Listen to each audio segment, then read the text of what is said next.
नमस्कार मित्रांनो, अजया यूट्यूब चॅनलमध्ये तुमच्या सर्वांचं खूप खूप स्वागत आहे. आज आपण बघणार आहोत मराठीची इयत्ता चौथीची 11वी कविता कुठे कोण. चला तर मग आपण सुरू करूया. डोंगराच्या घळीत करवंदी जाळीत टपलंय कोण, गुर गुर गुर. आणि बाजूला बघा तुम्हाला कोणाचं चित्र दिसतंय, सिंह. नंतर झाडाच्या डोलीत लाकडाच्या खोलीत लपलंय कोण, घू घू घुबड.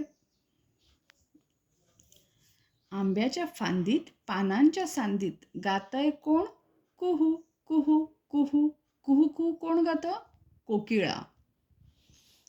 कौलारू छपरात वळचणी कोपऱ्यात बसलंय कोण, चिव चिव चिव चिमणी.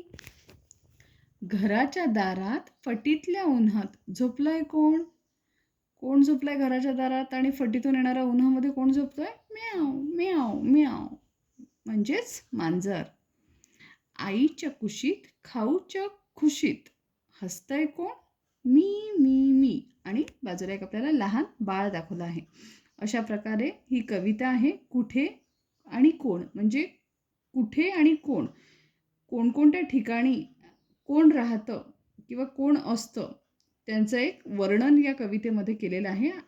आता आपण शब्दार्थ बघूया. डोंगर म्हणजे पहाड, ढोली झाडाचा पोकळ अंतर्भाग, वळचण घराच्या छपराची खालील बाजूची कड, खुशी आनंद, सांधी कोपरा, छपरी म्हणजे पडवी. आता आपण प्रश्न उत्तरे बघूया. करवंदी जाळीत कोण टपलाय, करवंदी जाळीत सिंह टपलाय. झाडाच्या ढोलीत कोण लपलंय, झाडाच्या ढोलीत घुबड लपलंय. पानांच्या सांदीत कोण गातंय, पानांच्या सांदीत कोकिळा गाणं गाते. फटीतल्या उन्हात कोण झोपलंय, फटीतल्या उन्हामध्ये मांजर झोपलं आहे. खाऊच्या खुशीत कोण हसतंय, खाऊच्या खुशीत बाळ हसतंय. अशा प्रकारे आपण कुठे कोणची कविता बघितली आणि त्याचे प्रश्न उत्तरं देखील बघितले. आवडला असेल तर लाईक करा, सबस्क्राईब करा. धन्यवाद.